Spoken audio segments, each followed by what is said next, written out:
क्या आपने कभी ऐसा मंदिर देखा है जो बादलों से भी ऊपर बसा हो, जहां पांडवों की आस्था आज भी सांस लेती हो और जहां शिव सिर्फ पूजे नहीं जाते बल्कि मोक्ष देते हैं? नमस्कार। इस व्लॉग की शुरुआत होगी आज मेरे मैथ यानी मेरे मायके जाने से, और फिर हम चलेंगे महादेव के दर्शन करने। तो आज हम जा रहे हैं अब मेरे ससुराल। छुट्टी का दिन था तो सोचा कहीं ना कहीं घूमने तो जाना ही है। और काफ़ी टाइम से जो मेरे जेठू हैं वो बुला रहे थे कि यार आप आते नहीं आते नहीं। तो आज डिसाइड किया कि आज मुक्तेश्वर घूमा जाए। रास्ते पे रुके हुए हैं, घर से मैक्रोनी बना के लेके आए थे जो कि ऑलमोस्ट ख़त्म कर चुके हैं।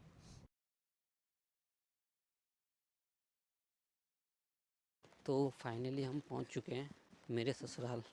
वो नीचे दिख रहा होगा आपको मेरा ससुराल। यहाँ तो मेरे को अभी तो ऐसा बच्चे वाली एक्साइटमेंट हो रही है, जैसे किसी बच्चे को बोला जा अपनी छुट्टियों में जाओ अपने घर जाके आओ। ये तो छुट्टियों में तो जा रहे हैं फिर हम। ये ऐसा ही हो रहा है। छुट्टियों में तो जा रहे हैं, और कब हाँ, जा रहे हैं। ठंड यहाँ पर काफ़ी ज़्यादा है यार। ठंडा हमारे है वहाँ इधर। से थोड़ा ज़्यादा ही है। हाँ, बस आ एक गए दो हम टक। अब। तो अरे यार पालक तो यहाँ पर दबा के हो रहा है। अरे हम्म, अरे कोई है। आज वह, मेरे घर में हाँ। कोयली आई है दिल्ली से। अब वो शादी के बाद थोड़ी दूरी हो गई है। और कल उसने यहाँ पर बहुत खाना खाया है हमारे यहाँ। अभी तक का बिल नहीं भरा है। रोटी गिनना होगा ना तू मेरी यार। रोटी खाई है इसने कम से कम 10 से 12। माई 10 से और और हलवा खाया है इसने। हलवा तो बनाया भी नहीं था तुमने। नहीं सॉरी, खीर 2 कटोरी। और पनीर की सब्जी खाई है इसने, आलू के गुटके खाए हैं। और गडरी लाई है मेरे लिए 10 किलो कम से कम। और उसके पैसे भी ले रही है, वो मैं दूंगा। मैं कभी नहीं पूछती साहब। Hello and welcome to our channel. कल हम लोग गए थे मेरे घर यानी मेरे मायके, पंकज अपने ससुराल गए थे। वहाँ से फिर हम लोग आए शीतला, और शीतला में है मेरी बुआ जी का घर। यहाँ से अब हम दो बच्चों को पकड़ के जा रहे हैं मुक्तेश्वर घूमने। हमसे बहुत आगे आगे चल रहे हैं ये लोग।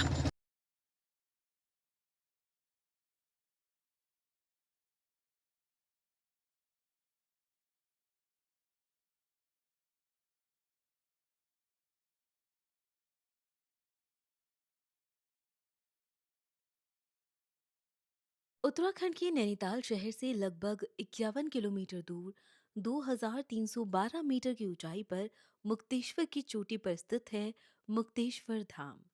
ये सिर्फ एक धार्मिक स्थल नहीं, बल्कि एक ऐसा अनुभव है जहां प्रकृति, शांति और शिव तीनों एक साथ महसूस होते हैं। मान्यताओं के अनुसार पांडवों ने अपने अज्ञातवास के दौरान यहीं पर भगवान शिव की आराधना की और इस 5350 वर्ष पुराने शिवलिंग की स्थापना की।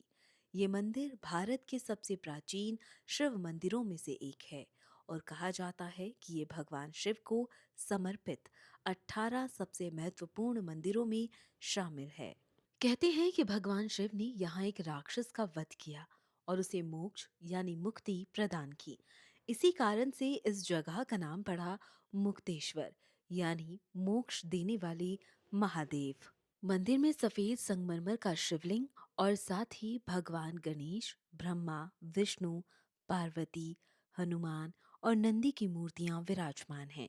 ये जगह सिर्फ देखने की नहीं, महसूस करने की है। मंदिर के अंदर फोटोग्राफी, वीडियोग्राफी सख्त मना है। यहाँ एक और मान्यता है। कहते हैं कि जो दंपत्ति निसंतान होते हैं, अगर वो सच्चे मन से शिवरात्रि के दिन यहाँ मन्नत मांगे तो उन्हें संतान की प्राप्ति होती है। शिवरात्रि के दिन इस धाम का महत्व कई गुना बढ़ जाता है। मुक्तेश्वर धाम संत श्री मुक्तेश्वर महाराज जी का निवास स्थान भी रहा है। वो बंगाली मूल के थे और मौनी बाबा के नाम से काफी प्रसिद्ध थे। आज भी उनकी समाधि मंदिर परिसर में स्थित है। कहते हैं कि ये जगह सदियों से साधु संतों की तपोभूमि रही है। महादेव के दर्शन करने के बाद हमने समाधि के दर्शन किए और अपने घर की ओर इन खूबसूरत नज़ारों का मजा लेते हुए लौट आए। याद रहे कि महादेव को जब भी लगता है कि आपको उनकी जरूरत है, तो वो आपको खुद बुला लेते हैं। और अगर आप मुक्तेश्वर जा रही हैं तो वहां से ड्रोन वीडियो बनाना बिल्कुल मत भूलना। डिटेल्स चाहिए तो कमेंट्स में डिटेल्स लिख दीजिए। Thank you for watching.